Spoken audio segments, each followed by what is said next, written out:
Come on in, honey. The lantern's lit, the veil's a little thin, and the wind's been dying to carry a few secrets your way. Welcome to Raven's Ramblings, where the shadows walk beside us and the past never stays buried, and a good spell can speak louder than a sermon. I'm Raven Nightingale, part healer, part hellraiser, keeper of the old ways and ghost stories alike. So pull up a chair and listen close. You never know what might be whispering in the dark.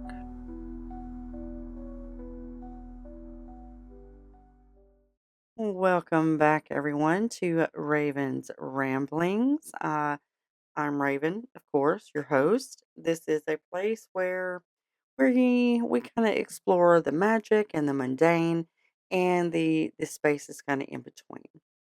And today's episode is a little bit sweet, but not in the way you expect. Okay, we're going to talk about honey.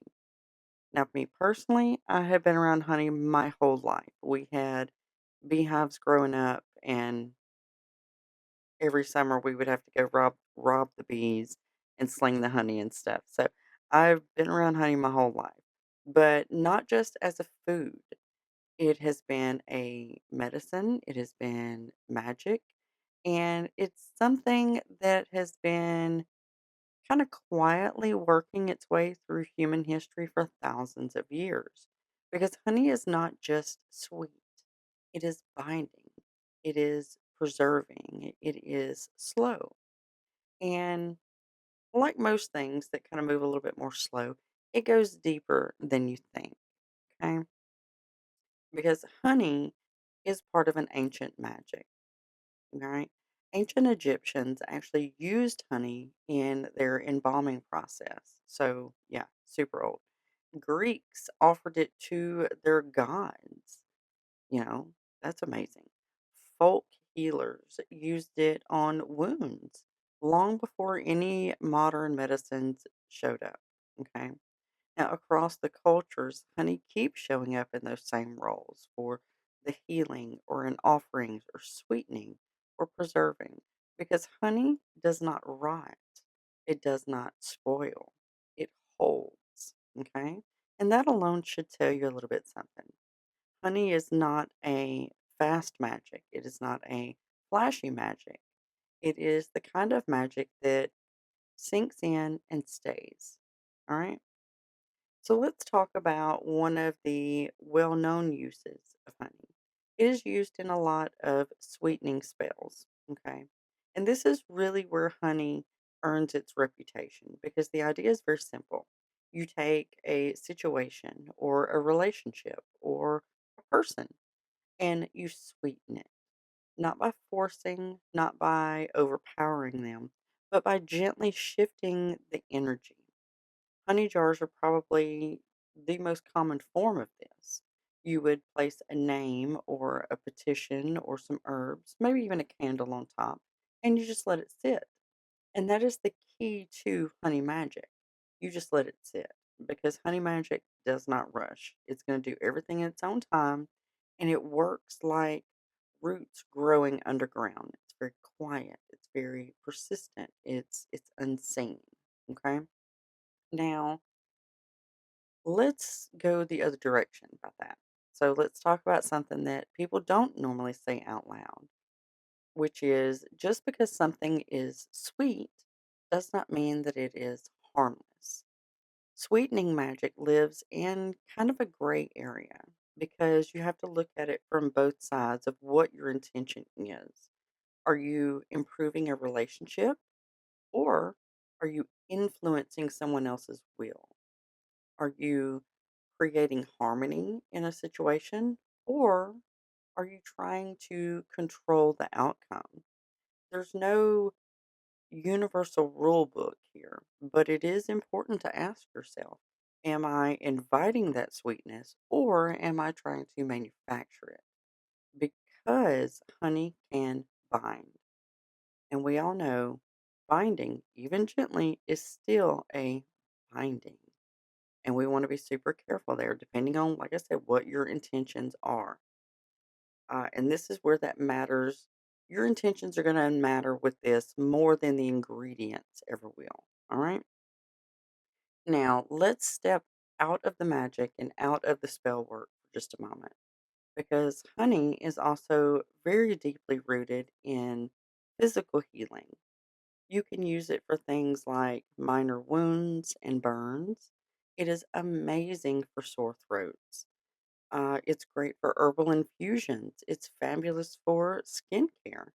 It is antibacterial. It's very soothing and it does protect. And I personally love this part of honey magic because it feels very ancient. It feels very old world. Okay. It's very the village healer in a small cottage with herbs hanging from the ceiling.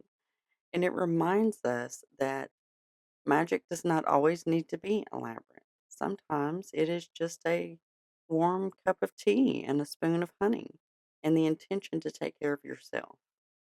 Yeah, it's really that simple. People got to stop making things complicated. Things like this are simple. Okay. Now, this is where I think honey becomes something a little bit more personal. Okay. Because let's be very honest, life, especially right now, gets very bitter. People hurt us. Situations don't go the way we want them to. We get tired and closed off and very guarded. And in those moments, honey magic can be turned inward, not to change someone else or influence someone else, but to soften yourself or to influence your own mood. Okay? So you can add honey to your tea with that intention. You can speak gently to yourself while you're stirring it. You can also create a small ritual of sweetness, not as a denial, but as a balance, because you are allowed to hold both of those emotions, the bitterness and the sweetness. You can hold both of those at the same time. All right. Now, there is something very symbolic about where honey comes from. Honey comes from bees. And bees are very tiny and relentless and very community driven creatures. They create something golden out of persistence and cooperation.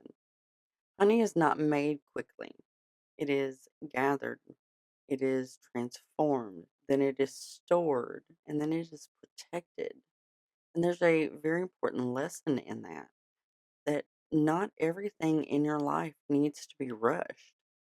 Some things are meant to be built slowly, layer by layer, drop by drop.